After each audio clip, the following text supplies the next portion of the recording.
Estamos vivendo uma hora americana.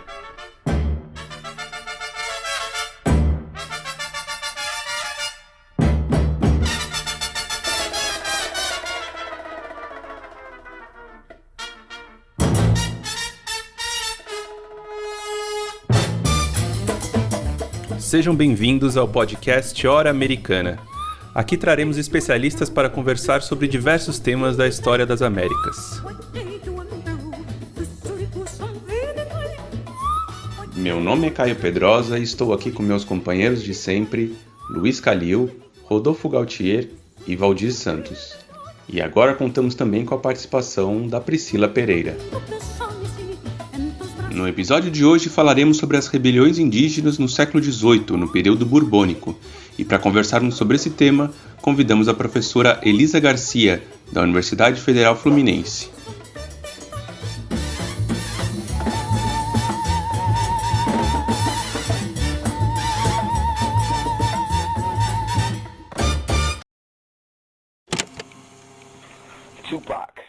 Tupac. Quando minha mãe me teve, ela estava saindo da cadeia, porque estava esperando o julgamento.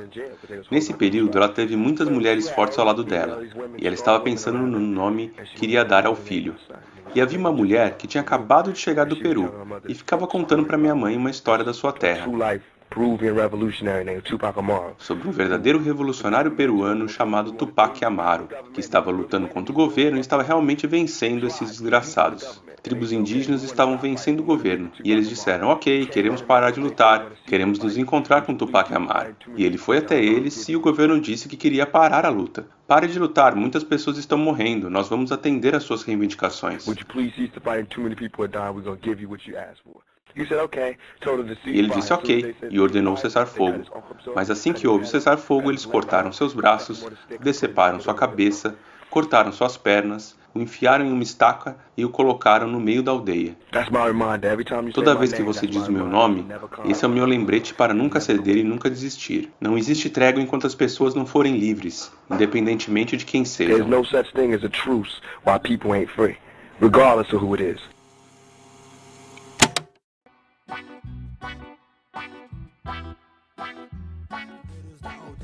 Sou índio Guarani, eu rimo vou mandando em Guarani. Escuta aí, Konami, Guecunha, Tengue, Curingue, Iputunha, Wajererique, Opui, Ojerodi, Bora e Omunhendo. Neste áudio que você acabou de ouvir, o rapper norte-americano Tupac Amaru Shakur, ou apenas Tupac, explica a origem do seu nome.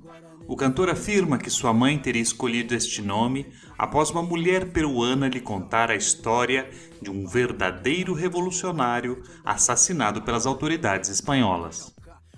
A versão resumida e idealizada pelo rapper é apenas uma das muitas reapropriações da história sobre Tupac Amaru II.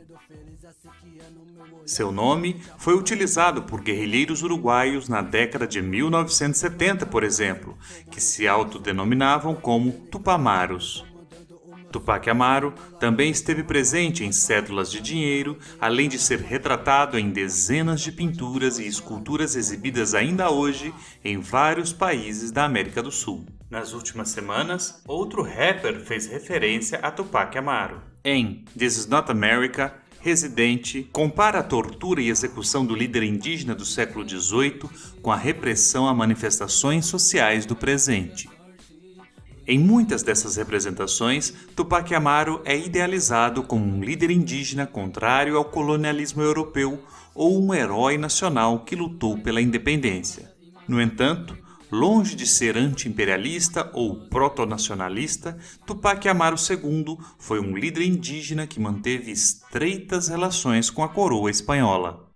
Batizado como José Gabriel Condorcanqui Nogueira, Tupac Amaru mudou seu nome para fazer referência a Tupac Amaru I, do qual dizia ser descendente. Esse foi o último líder inca a lutar contra os espanhóis no século XVI.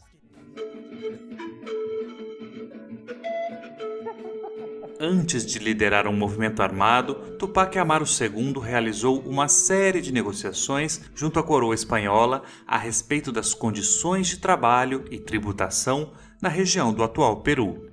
No início da década de 1780, o fracasso das reivindicações levou a um levante armado generalizado pela região andina, que chegou a executar funcionários espanhóis e a cercar a cidade de Cusco.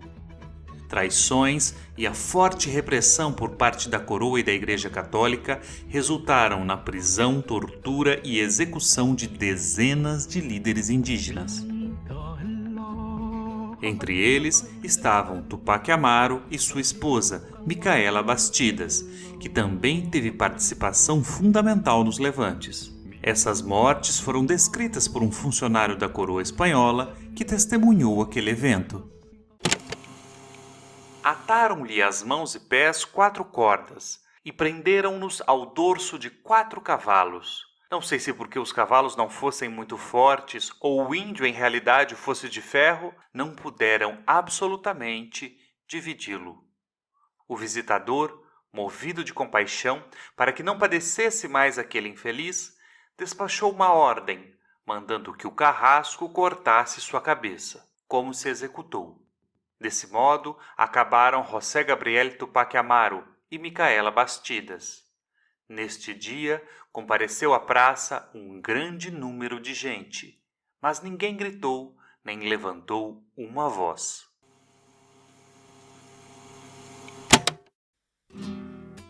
Atualmente, a historiografia vem demonstrando que, longe de ser um movimento homogêneo com uma liderança centralizada, a região andina nesse período foi palco de uma série de levantes com características particulares, agrupados sob o nome de Revolta de Tupac Amaru. Essa pluralidade fica visível quando observamos que os levantes não se encerraram com a execução de Tupac Amaru e sua esposa, se estendendo ainda por muitos anos. A região andina, no entanto, esteve longe de ser o único local da América a ter rebeliões indígenas no período. O século XVIII, denominado por muitos historiadores como o período borbônico da história espanhola, foi marcado por muitas tensões e transformações. A subida de uma nova dinastia de monarcas ao poder na Espanha, os reis Bourbons, levou a uma série de mudanças em relação à administração de suas colônias. Foram criados cargos e instituições, além de outras decisões de grande impacto, como mudanças em relação às comunidades indígenas e a expulsão dos jesuítas de todos os territórios espanhóis. Essas medidas foram tomadas em um período em que cerca da metade da América Espanhola permanecia sob controle de grupos indígenas, como partes da Patagônia, dos Pampas, do norte do México e da Amazônia. Tais grupos, cada um a seu modo e com seus interesses específicos, interagiam, negociavam e entravam em conflito com os funcionários da coroa espanhola. A presença de outros povos europeus na região tornava o cenário ainda mais complexo. Havia entre os espanhóis o medo de que alguns grupos indígenas pudessem se aliar com os ingleses, facilitando a expansão britânica sobre terras supostamente pertencentes à Espanha. Nesse cenário, longe de conseguir impor pela força as suas vontades, a coroa espanhola foi levada a fazer acordos e a reconhecer a autonomia de determinadas nações indígenas, especialmente nas regiões de fronteira. Isso mostra um cenário bem mais complexo e que não se limita à ideia de conquista militar dos indígenas. Como os indígenas se relacionaram com os europeus nesse período? Quais foram as outras formas de resistência para além do levante armado? Como os historiadores vêm tentando interpretar esse período borbônico em relação à América? Para responder a essas e outras questões, temos prazer em conversar com Elisa Garcia, professora de História da Universidade Federal Fluminense. Antes, porém, vamos com a Priscila, que traz a dica da hora desta semana.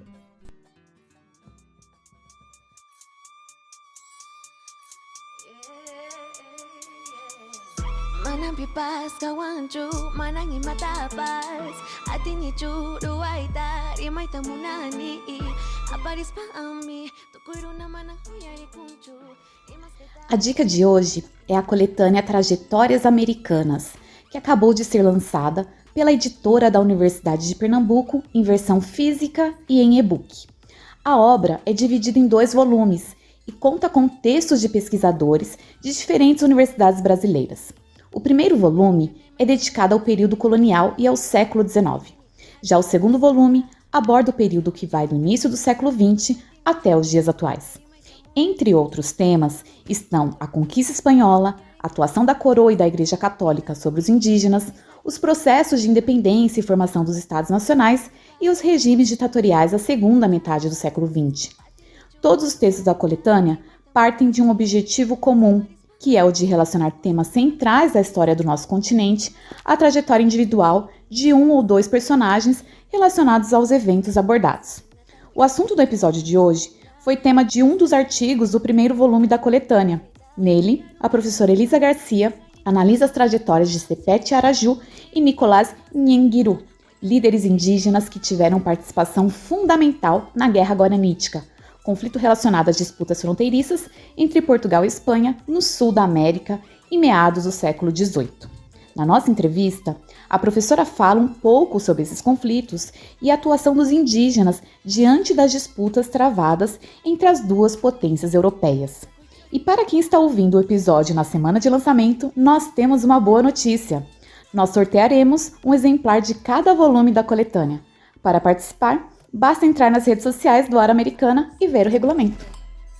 Mírame, já não tenho medo. Agora sim, tenho esperança.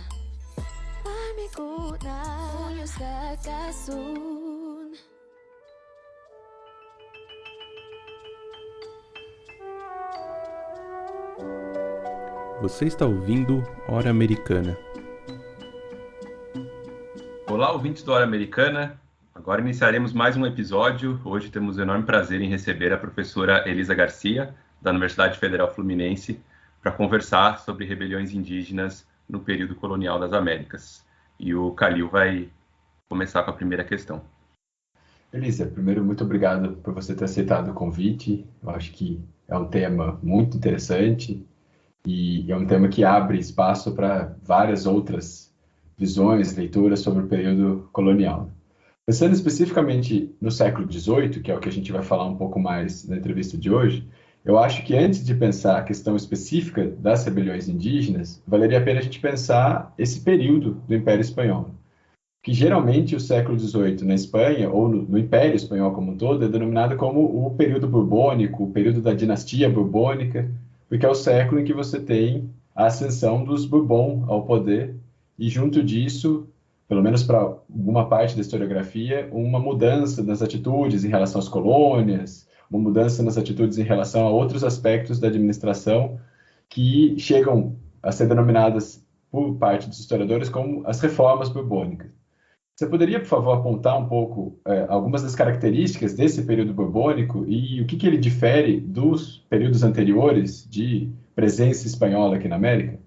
Olá, então gostaria de começar agradecendo pelo convite para participar desse programa. É um prazer estar aqui com vocês. E realmente esse período, né, que é conhecido pela historiografia como o período borbônico, foi um período de mudanças no Império Espanhol. Ainda que a parte das reformas nas Américas, né, seja a parte mais conhecida, as reformas borbônicas, né, assim entendidas, começaram na Península, no início do século XVIII, após o final da Guerra de Sucessão ao trono espanhol. Então, a dinastia dos Bourbons, ela assume, né, substituindo aí a dinastia dos Habsburgo, e há, então, uma tentativa de mudança da linha de governo, né, na Espanha, tentando, então, uma forma, né, de governo que é vista como mais centralizada. No entanto, foi a partir de meados do século XVIII que essas reformas começaram a ser implementadas na América. Um ponto central desse ímpeto reformista, digamos assim, foram as consequências da Guerra dos 7 Anos. Porque a gente tem que pensar esse período tanto como um período de mudanças no Império Espanhol, né, a ascensão da dinastia dos Bourbons, mas também um período de mudanças globais, onde outras reformas do mesmo estilo foram implementadas, como, por exemplo, no caso do Império Português, as reformas pombalinas. E nesse contexto de reformismo e de disputa, né, sobretudo pelo domínio europeu nas Américas, a entrada da Espanha na Guerra dos 7 Anos, pressionada pela França, levou então à invasão, à tomada, né, de Havana pelos britânicos. E isso, na verdade, gerou, digamos assim, um alerta na monarquia espanhola sobre a vulnerabilidade dos seus domínios americanos. E então, a partir desse momento, uma série de medidas foram tomadas para reforçar esse domínio.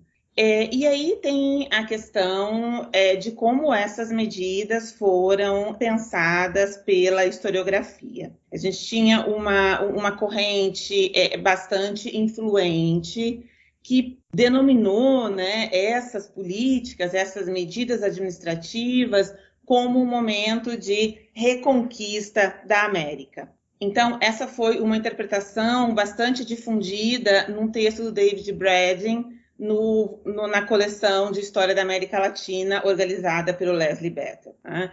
Então, a ideia é que os Habsburgo teriam perdido o controle dos seus domínios americanos, que haviam sido, então, tomados pelas elites locais. E os Bourbons retornariam, então, nesse período das reformas, para restabelecer o controle sobre esse território americano, visando, sobretudo, garantir as suas fronteiras e garantir que os lucros, digamos assim, econômicos dessas atividades envolvidas na América voltassem a fluir ou, pelo menos, serem controlados pela Espanha.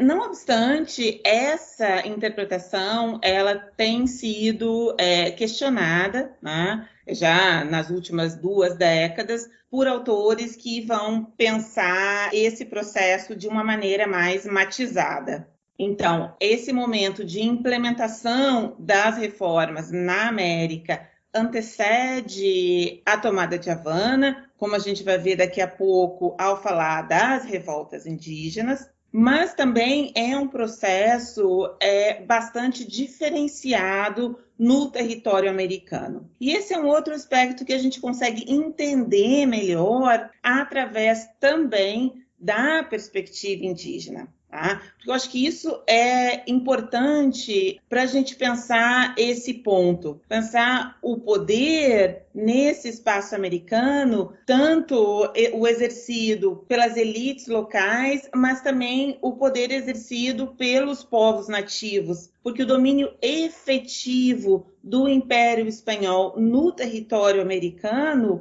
ele era muito reduzido, né? Uma parte muito grande desse território ainda estava nas mãos dos povos nativos.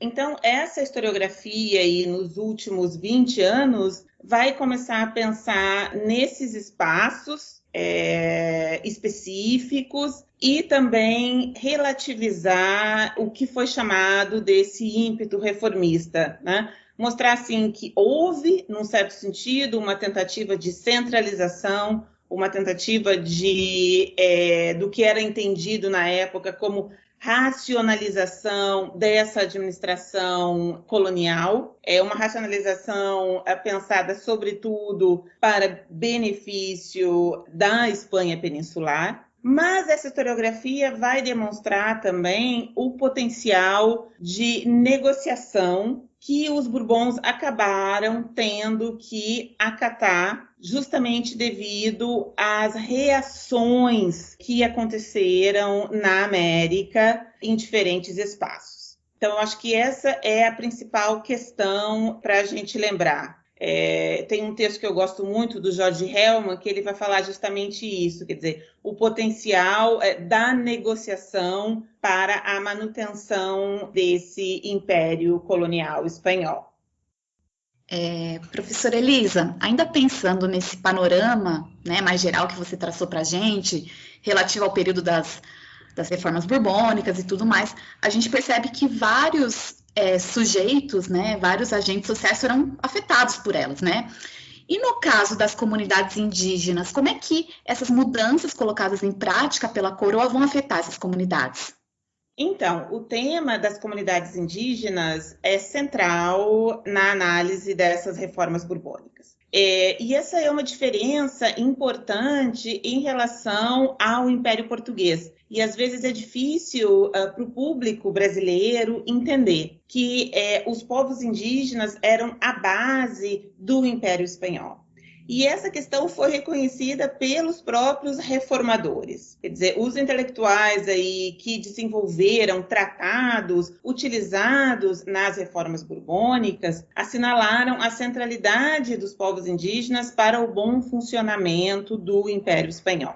E aí uma outra questão que a gente deve considerar, que também muitas vezes o público brasileiro tem dificuldade de entender, é que nós temos dois grandes grupos de povos nativos no Império Espanhol. A gente tinha um grupo que eram os grupos inseridos naquele Império Espanhol, geralmente povos indígenas que moravam em comunidades indígenas, e essas comunidades elas poderiam ter diferentes formatos, mas eram geralmente comunidades separadas, eram comunidades que formavam o que se conhece, né, como República dos Índios. E nós tínhamos os índios que eram chamados de índios não submetidos, que eram os índios que habitavam as fronteiras do Império Espanhol. Não submetidos no sentido que eles não tinham sido incorporados politicamente à monarquia espanhola. Eles não eram súditos do rei, eles mantinham a sua autonomia política.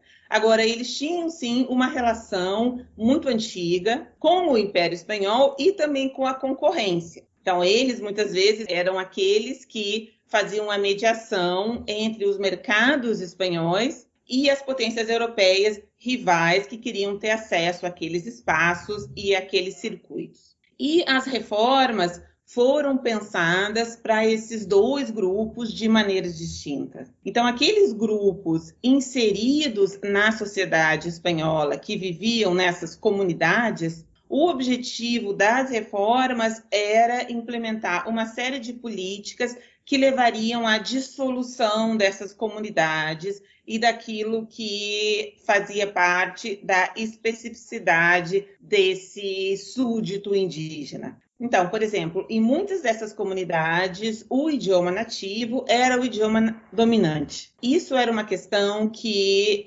as medidas borbônicas visavam modificar. Visavam, então, implementar o domínio do idioma espanhol em detrimento dos idiomas nativos. Havia também uma tentativa de mesclar, de misturar essas comunidades com o restante da sociedade, né, com a sociedade envolvente, diminuindo as diferenças entre os súditos indígenas e os súditos espanhóis. Por outro lado, para esses grupos que eram chamados de índios não submetidos, existiam uma série de medidas que visavam conquistar a lealdade desses grupos, digamos assim, no sentido de que eles se identificassem com o monarca espanhol e, nesse sentido, fossem um bastião daquelas fronteiras, impedindo, assim, a presença da concorrência. E aí a gente tem uma historiografia, né, bastante interessante sobre esse tema, que aí vai analisar, como eu falei anteriormente, esses espaços de maneira mais detida. E vai achar situações bastante surpreendentes, onde muitos desses povos nativos que habitavam essas regiões de fronteira foram bastante hábeis em negociar com todos os envolvidos naqueles espaços e, às vezes, até obter uma situação mais favorável para si e para o seu grupo. Porque estando num espaço aí de disputa entre duas ou mais potências europeias, esses grupos tinham mais poder de negociação. E nós vamos achar também, o que é interessantíssimo na historiografia sobre esse tema e sobre esse período, áreas de fronteira onde os interesses dos povos nativos e os interesses dos grupos locais muitas vezes convergiam no sentido de afastar um maior domínio dos poderes centrais. Fosse o poder central estabelecido na própria América, fosse o poder central estabelecido na Espanha. Então, a gente tem uma historiografia muito interessante que vai analisar o norte da Nova Espanha nesse sentido. Como naquela área os colonos, né, se associaram muitas vezes aos povos nativos para manterem a sua autonomia e afastarem aí tentativas do Império Espanhol de, por exemplo, uma maior taxação, de, por exemplo, um envio de autoridades peninsulares em detrimento dos locais.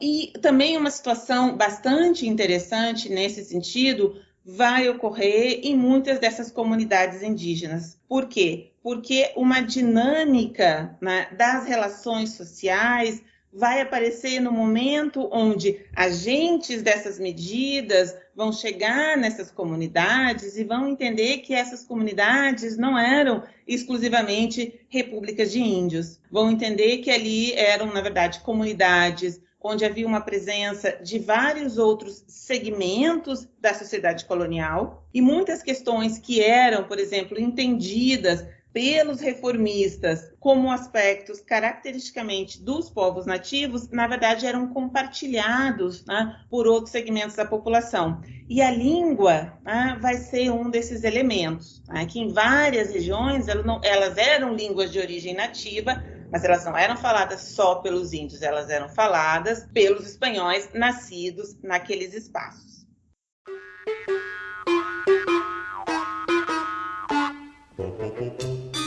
Oi, eu sou a Thaís. Oi, eu sou o Paulo e nós somos integrantes do Hora Americana. Gostaríamos de te convidar para conferir os conteúdos publicados nas nossas redes. Afinal, o episódio nunca acaba nessa horinha aqui. Muitas das temáticas e dicas mencionadas por nossos convidados e convidadas serão retomadas por lá. E praticamente todo dia tem postagem nova. Então é isso. Nos acompanhem também nas redes sociais do Hora Americana. Encontramos vocês lá.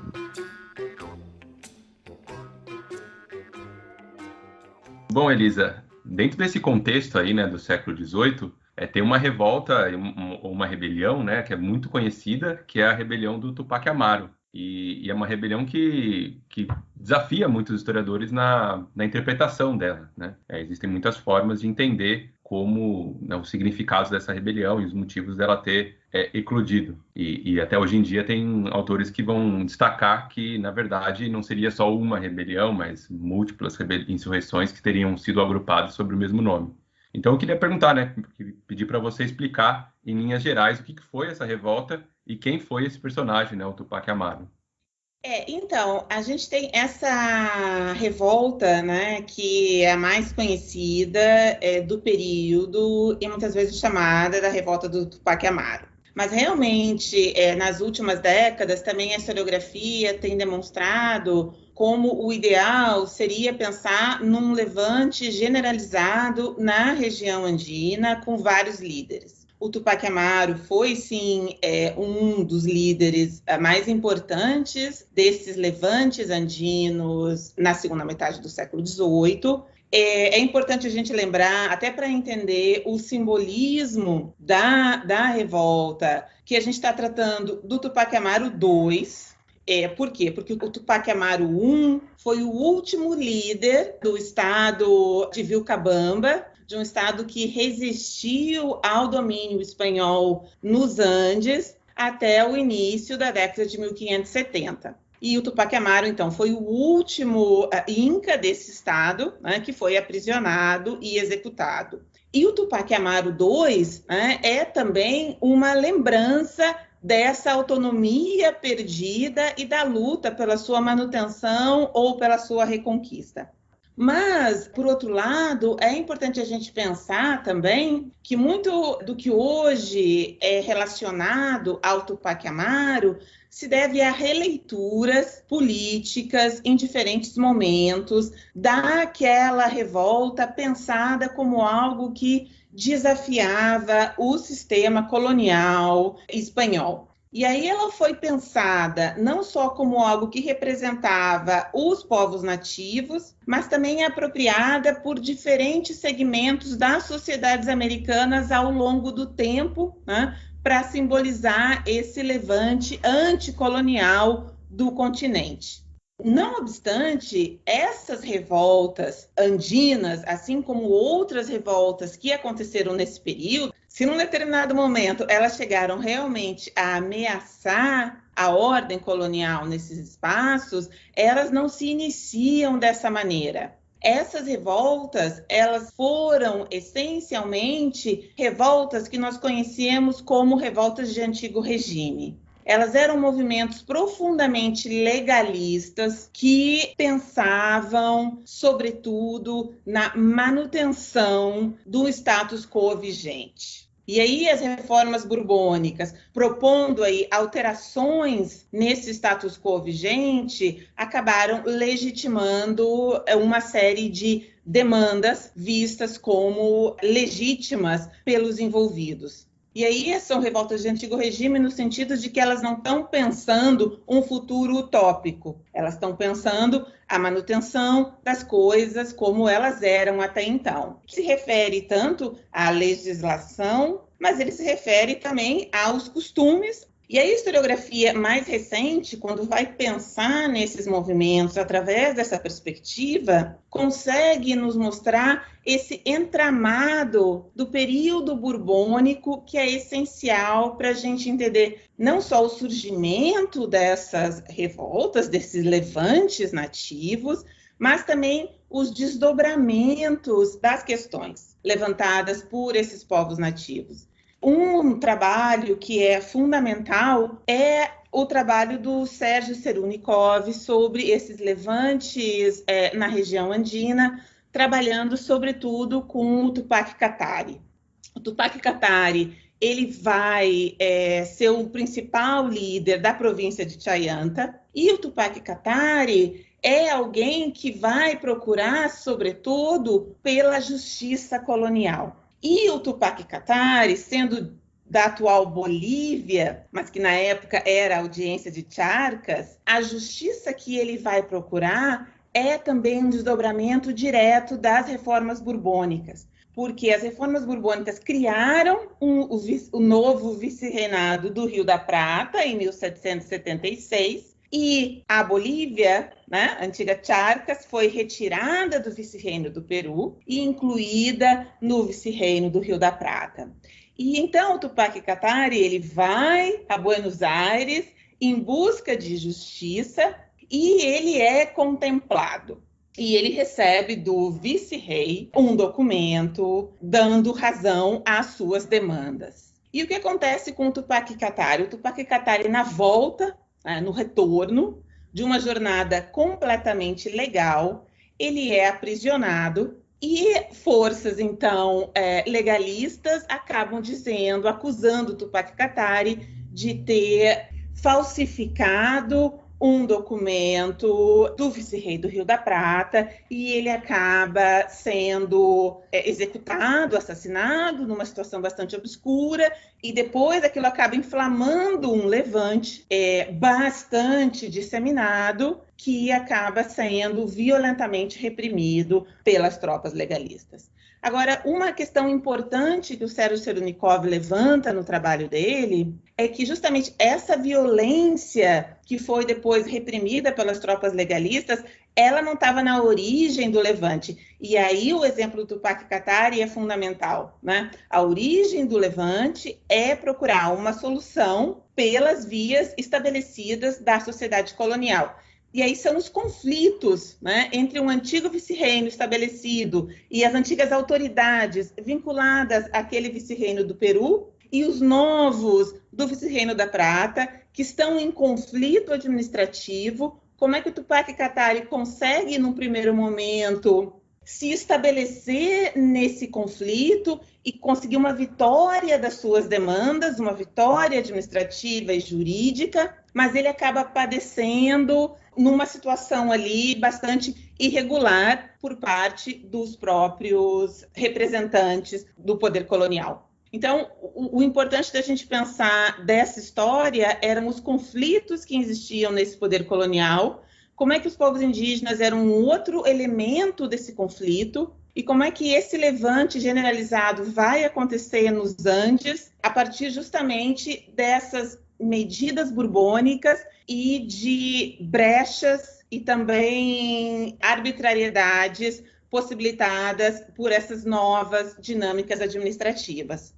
E aí é muito interessante também, um outro aspecto que o Sérgio Serunikov levanta, é que toda a visão desse levante como sendo liderado por sujeitos irracionais, que eram extremamente violentos, que não respeitavam a autoridade do monarca espanhol, ele coloca isso como fundamentalmente uma retórica produzida pelas elites locais para justificar a repressão a esses grupos e para justificar a sua exclusão do poder político. Então, é muito interessante esse trabalho e é também fundamental a percepção, né, do autor e a sugestão que fica para a gente de sempre ler esses documentos coloniais através dos interesses daqueles que produziram essas fontes.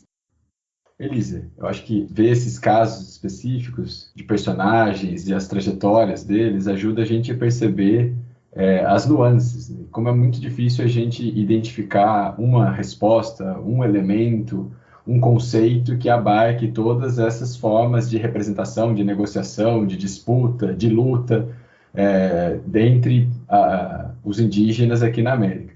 Pensando ainda nesse longo século XVI, a gente percebe que existem várias outras rebeliões ou vários outros movimentos, enfim, existem palavras diferentes para a gente descrever a atuação dos indígenas e que muitas vezes acontecem em contextos muito diferentes da região andina que você comentou agora.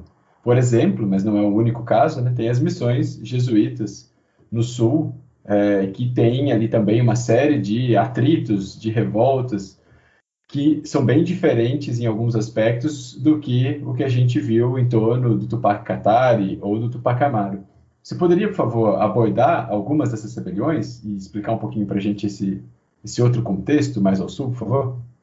Então, essa é uma pergunta bastante pertinente, porque se a gente pensar tanto na historiografia como nas visões aí sobre o período borbônico, geralmente a Guerra Guaranítica não é pensada como uma revolta borbônica, mas na verdade ela é um movimento completamente relacionado à implementação das reformas borbônicas, não só no Império Espanhol, mas também no Império Português. E aí, como eu falei no início da entrevista, é muito estabelecido na historiografia que, efetivamente, a tomada de Havana, né, foi um momento ali de inflexão nas reformas borbônicas na América, mas é importante a gente considerar que uma série de medidas já vinham sendo tomadas há algumas décadas. E a Guerra Guaranítica foi, na verdade, uma consequência das tentativas de implementação do Tratado de Madrid.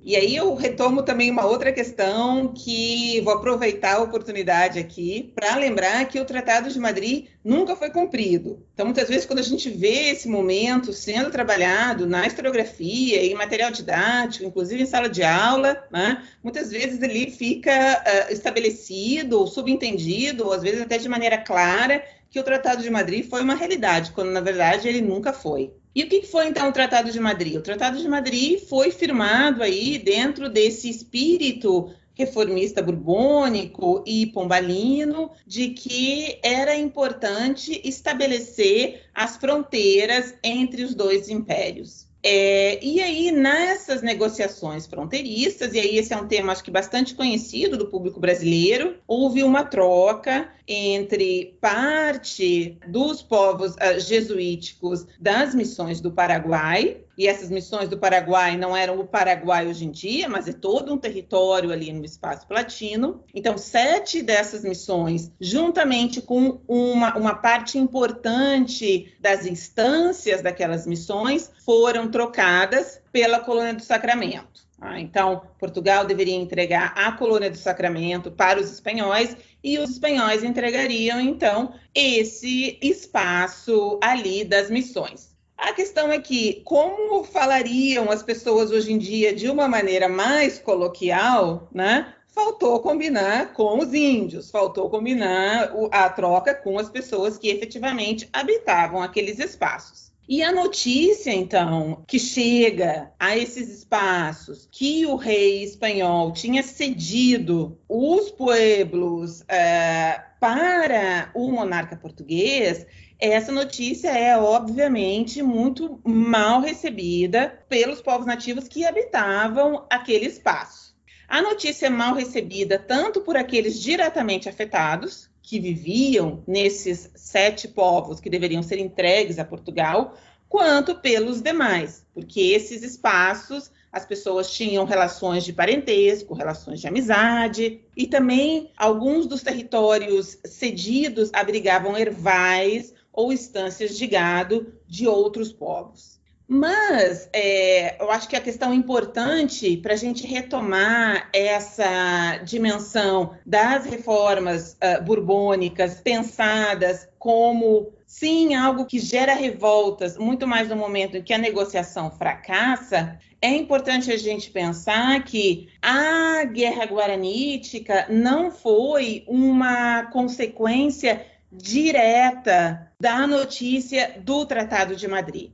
Tá? Então, claro que quando a notícia chega, ela é muito mal recebida, porque aqueles povos nativos viviam naquele território numa relação de vassalagem recíproca com o rei espanhol. Eles prestaram serviços ao rei espanhol, né, no século XVII e no início do século XVIII, defendendo o território espanhol justamente contra os ataques dos portugueses.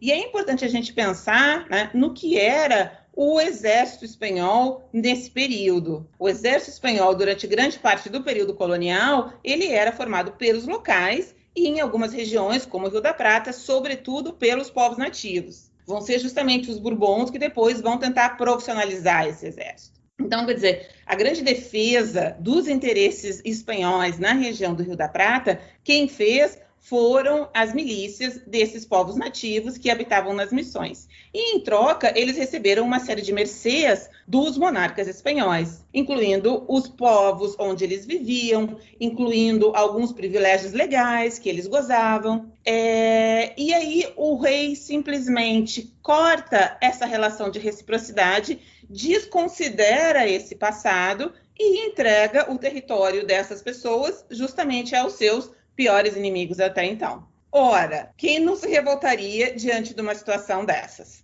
Mas o que esses povos nativos afetados vão fazer num primeiro momento?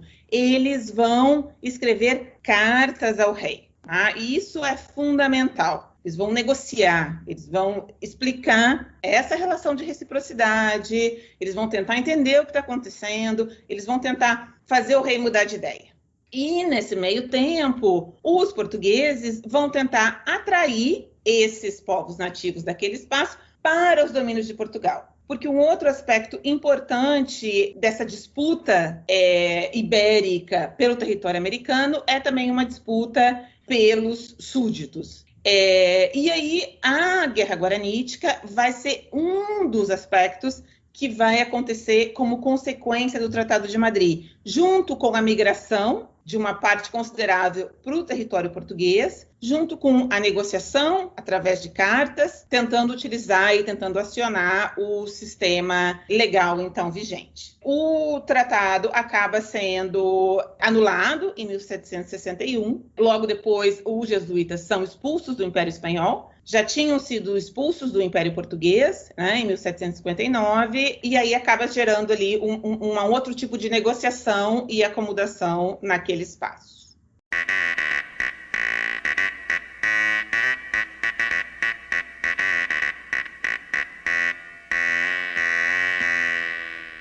Você está ouvindo Hora Americana. Elisa, quando a gente pensa nessa temática, né, da resistência indígena, tem uma tendência geral, né, um certo senso comum, que foca muito nas questões bélicas, nas questões relativas ao motim, à rebelião, ao levante armado, né? Mas quando a gente olha esse tema da resistência, a gente vê que ele é muito mais amplo, é muito mais complexo, ele tem várias nuances, né? Então, você poderia falar para a gente um pouco sobre essas outras formas de negociação, de resistência que os indígenas praticavam, né, em relação tanto aos europeus como à administração colonial, nesse período tão importante e que você está mostrando para a gente que ele é complexo, que ele é difícil de ser estudado. Enfim, como é que é a resistência indígena nessa época? É uma pergunta super importante, porque acho que esses sujeitos indígenas, eles muitas vezes foram chamados pela historiografia ou pela sociedade em geral para representar, digamos assim, causas alheias às suas agendas históricas. Então, a resistência, como você colocou muito bem, muitas vezes era pensada como exclusivamente um conflito direto e um conflito armado contra o poder colonial ou seus representantes. E essa é uma visão também que prevaleceu durante muito tempo aqui no público brasileiro, devido a uma falta de um contato maior com a bibliografia sobre os povos indígenas na América Espanhola, onde esse é um tema já trabalhado há muito tempo. Então, a gente consegue pensar resistência como um processo através do qual os índios concretos, em situações específicas, defendiam as suas agendas, muitas vezes dentro dos instrumentos existentes no Império Colonial, que tinha canais para receber demandas desses povos nativos. E aí a gente pensa, por exemplo, na questão de toda a negociação administrativa que muitos desses povos levaram a cabo no Império Espanhol, mas eu acho também muito interessante, acho que a gente pode retomar um pouco o que foi falado na questão anterior, para levantar um aspecto super importante dessa resistência nativa.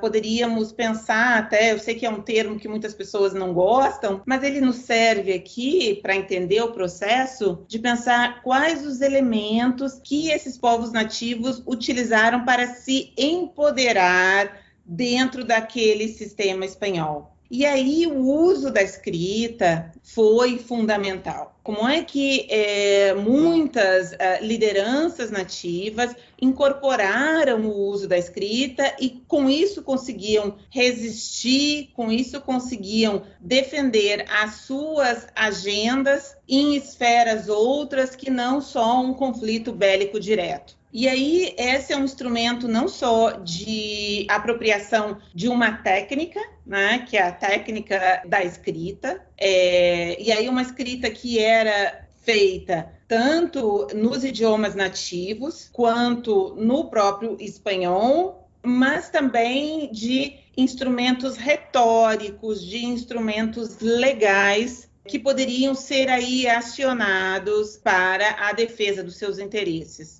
Então, por exemplo, essa questão da forma, por exemplo, como os índios guaranis utilizaram a escrita para tentar resistir ao Império Espanhol, que tentava ali implementar o Tratado de Madrid, É um tema fascinante, é um tema que até pouco tempo não tinha sido explorado pela nossa historiografia. Eu vou até aqui aproveitar para indicar também um livro, que é o livro do Eduardo Neumann, que chama Letra de Índios, onde ele trabalhou exaustivamente com essas cartas enviadas ao monarca, onde a gente vê ali toda uma questão de acionar esse arcabouço legal e jurídico do antigo regime. A gente vê ali também um outro tema que é um tema fantástico e super importante, que são as políticas de memória e a própria história indígena, porque a história indígena ela tem diferentes acepções, né? E uma das acepções fundamentais da história indígena é a forma como esses próprios grupos veem o seu passado, e nessas cartas para o monarca espanhol, os índios, ao lembrarem, né, que eles possuíam aqueles povos, porque esses povos eles tinham sido conquistados, eles tinham recebido via mercê, eles contavam a história do que tinha acontecido, onde eles estavam ali numa posição central. Mas nesse livro, o Eduardo Neumann, ele trabalha não só com essas cartas, mas ele trabalha também com bilhetes que as lideranças indígenas trocavam entre si no contexto já da Guerra Guaranítica. Então, é um outro aspecto interessante para a gente pensar que a resistência não é uma coisa ou outra, né? Ou o sujeito está usando a escrita, ou ele está combatendo, né, militarmente. Não, na verdade, as pessoas estão acionando todos os elementos possíveis ali na sua ação histórica.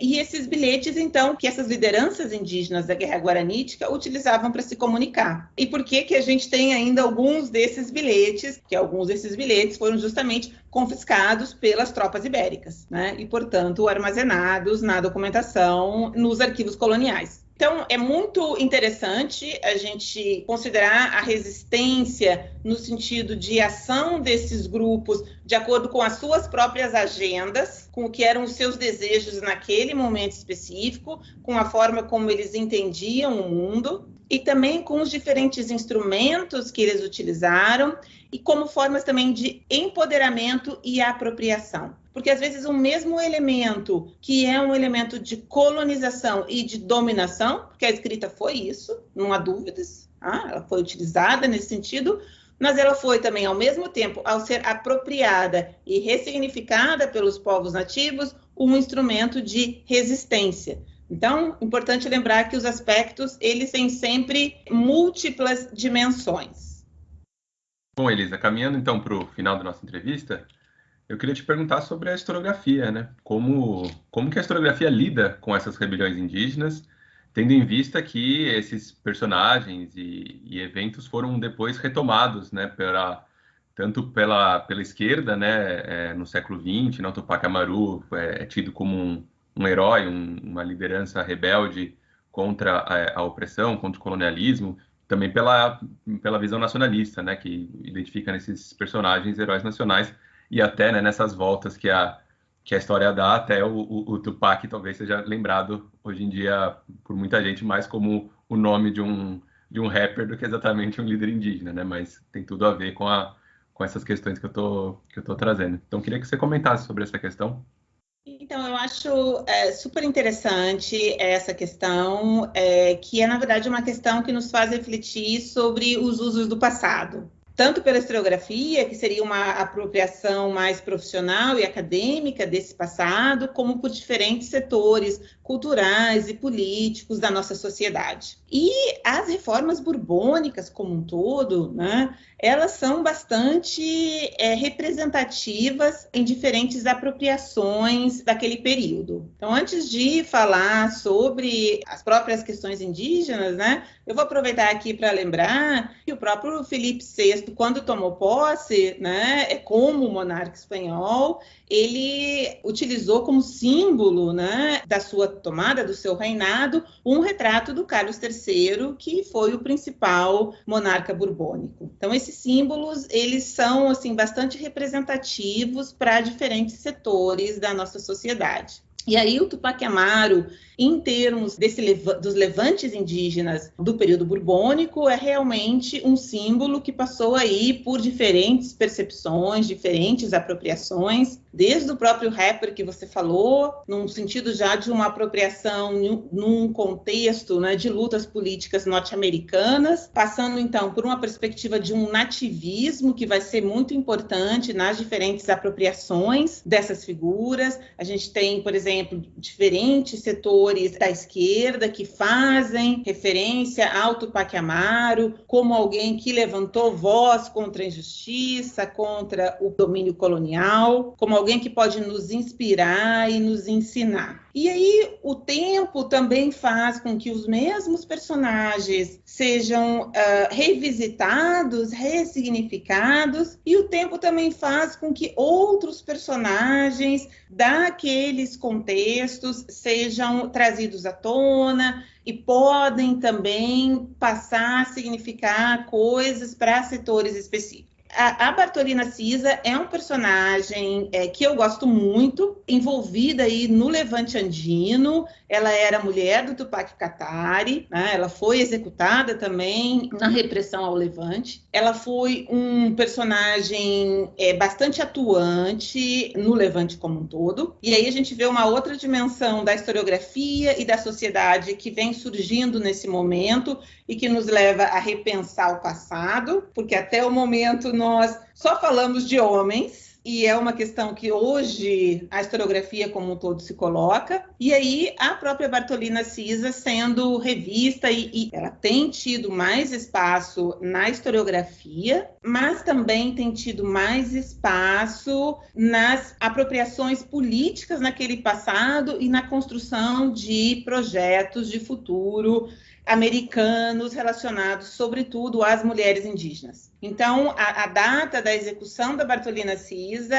é o Dia, né, Internacional das Mulheres Indígenas. É uma data já que foi pensada no início dos anos 80, mas que tem adquirido bastante significado nos últimos tempos. E a historiografia vai acompanhando essas questões. Eu acho que às vezes consegue efetivamente formular questões interpretativas sobre aquelas dinâmicas, seguindo também mudanças e anseios, digamos assim, da nossa sociedade para saber mais. Mas, por outro lado, também, muitas vezes, tem dificuldade de lidar com esses usos e apropriações do passado, que muitas vezes extrapolam, digamos assim, questões propriamente acadêmicas. E aí, um bom exemplo para a gente pensar nisso é o exemplo da outra revolta, né, da Guerra Guaranítica, com o líder, o Sepete Araju, que, na verdade, foi apropriado por diferentes setores, sobretudo do Rio Grande do Sul, muitas vezes com agendas bastante diferentes do que eram as agendas daqueles personagens. E tem, inclusive, uma disputa sobre, enfim, essas apropriações, sobre como conciliar, e mesmo se isso é possível, diante de uma série de apropriações e demandas do presente, que muitas vezes não tem relação com a agenda histórica daqueles sujeitos. Mas eu acho que essa também é um dos grandes desafios do historiador e da historiografia. Quer dizer, como é que a gente trabalha, como é que a gente se relaciona com demandas do presente. Nós não somos também os donos da história, né? E aí fica uma questão, enfim, qual é o lugar do historiador, da historiografia, e muitas vezes participar aí desses debates mais amplos e desses diferentes usos do passado, que podem ser problemáticos, mas que, por outro lado, mantêm a história viva.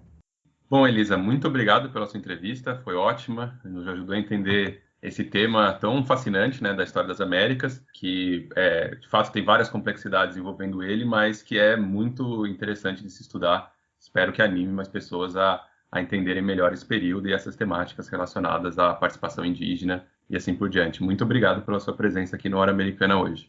Então, obrigada a vocês. Para mim foi um prazer participar dessa entrevista. Eu espero que o público goste e se interesse aí pelas reformas borbônicas, que são um tema tão fascinante, né? e que são fundamentais não só para a gente compreender aquele período, né, e a dinâmica histórica da segunda metade do século XVIII, mas também para a gente entender aí esses usos do passado e diferentes apropriações de figuras aí centrais das reformas borbônicas. Aqui termina mais um episódio do Hora Americana. Este podcast é um projeto de extensão interinstitucional com membros da Universidade Estadual de Londrina, Universidade Rural do Rio de Janeiro, Instituto Federal de São Paulo e Instituto Federal do Sul de Minas Gerais. O Hora Americana tem produção de Luiz Cailil, Caio Pedrosa, Valdir Santos Júnior e Priscila Pereira. Edição de Caio Pedrosa, Bruno Oliveira e Letícia Cavalcante. Divulgação e produção de conteúdos para as redes sociais de Thaís Rosa, Paulo Gomes e Dara Ferreira. Neste episódio usamos as músicas O Índio é Forte, de Os Guarani, Micaela, de Vascar Amaro e Tirreiras, de Renata Flores. O Hora Americana pode ser escutado nas principais plataformas de podcast e também na rádio e TV Unicamp. Daqui a 2 semanas estreia mais um episódio. Até breve.